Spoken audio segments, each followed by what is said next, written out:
My dear CJ, Winston Churchill said those who fail to learn from history are condemned to repeat it. This is our story, my story, which I must now tell you since a lot of your friends say we failed your generation. They have said we didn't fight for a better Nigeria, and thus you have inherited our mess. A nation of inconsistencies, a nation steeped in evil and corrupt practices, a nation whose rivulets, streams and rivers flow the blood of the innocent, a nation at war, a nation whose government appears bent on truncating our hard-fought democracy. It is this democracy that I want to tell you about, the true story as it concerns me.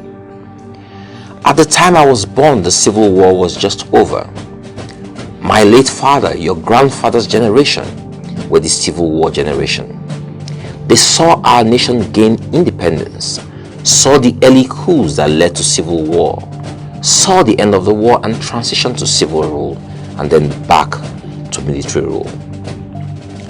I remember then as a young boy the coup that brought in General Buhari as head of state and the coup that toppled him. I was now in secondary school, the University of Benin Demonstration Secondary School to be precise. This school was domiciled within the university campus, so the very first riot I experienced and participated in was as a secondary school student. It was the SAP riots. I didn't understand so much of what the students were fighting for then, other than the fact that handbills were shared to us, showing the ultra-luxury life of the Babangida government officials, whilst we had been told to tighten our belts.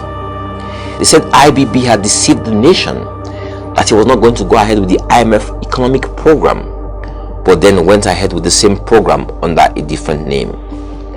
Uniben erupted and we were carried along. Street fires, Molotov cocktails, tear gas, you name it. I experienced it. The Benin prison was set on fire and hundreds of prisoners were released.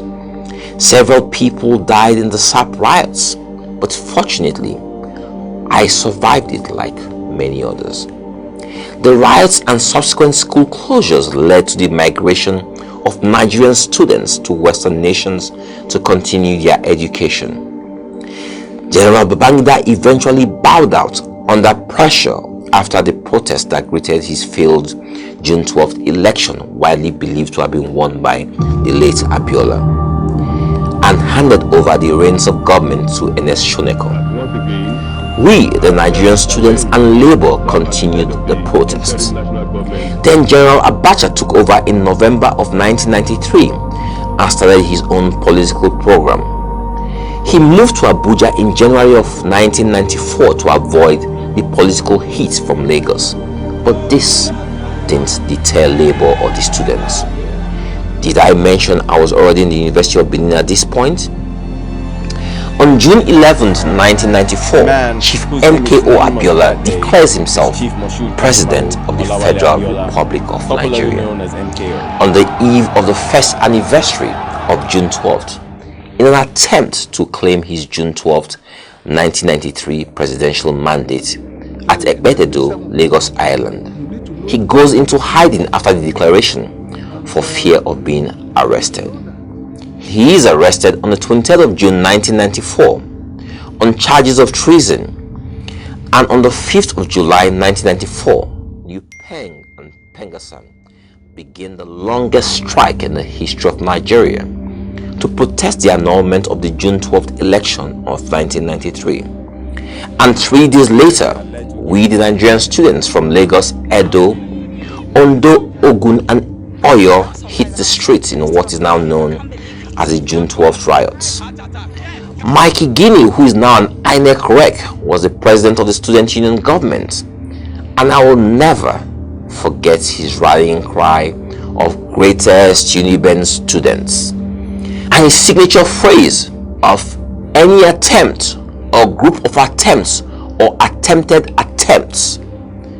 This was all we needed to hear. It was all I needed.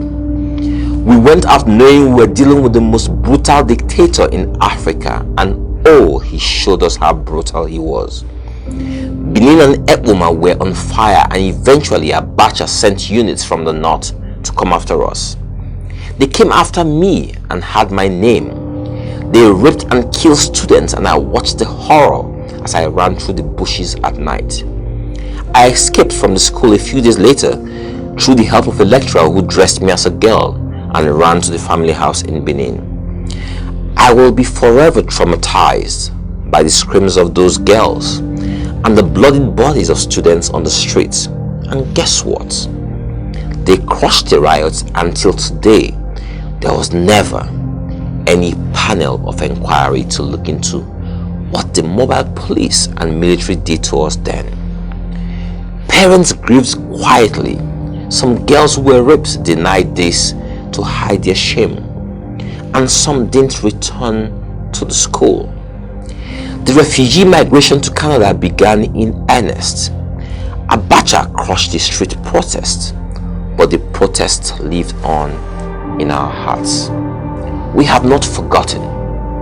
A certain lion always speaks about how they in Adeko fought to actualize June 12th. But the truth, my son, is that it was the students, the youths and labor that faced the bullets of the military junta. We paid the price for the democracy you enjoyed under Obasanjo, Yar'Adua and Jonathan. Moshood Abiola paid the supreme sacrifice.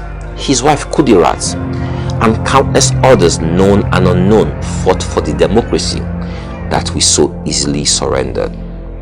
It seems that because we haven't really told our stories, some of you let your guard down and let President Jonathan and the same lion who claims he defended democracy take us back to Egypt. So here we are, almost 3 decades later, and history is about to repeat itself. The youths are protesting, Benin is on fire, the prisoners have been set free, and the police and military are on the streets. The difference now is that the youths have food, drinks and music as they protest. Organized labor seems to be in the pockets of government, and you have social media to let the world know the exact details of what's going on and who has been killed or maimed. You also have COVID-19 to contend with, and my biggest worry is that COVID will decimate Nigerians since we have thrown all caution to the winds.